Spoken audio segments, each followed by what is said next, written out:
Tense moments for a state trooper as a man pulled over a Texan.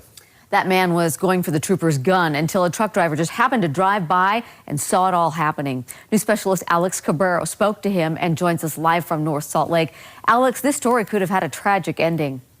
Yeah, it certainly could have, Deanie, but there was no way this truck driver from Taylorsville was going to let that happen. One of his fuel trucks is right back over there. Tonight, he says he only did what he hopes anyone else would do.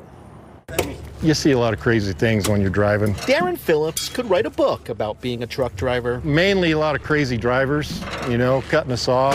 But for the most part, his route from Salt Lake City to Wyoming and back is usually pretty non-eventful.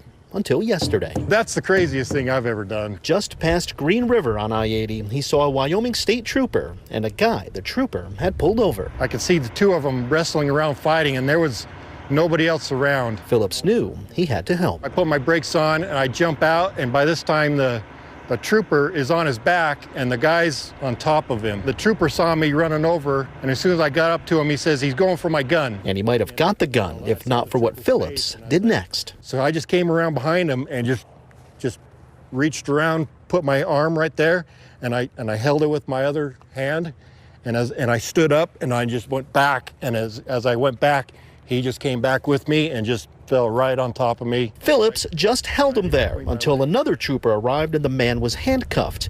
There's a good reason why his chokehold was so good. I've spent 12 years in the Marine Corps and 14 years with Utah Army National Guard. Talk about the right guy in the right place at the right time. I did 2 tours in Iraq, and I never had to put a chokehold on anyone, so. There was no way that man was going to break free. As he walks by, he's like, "Nice chokehold."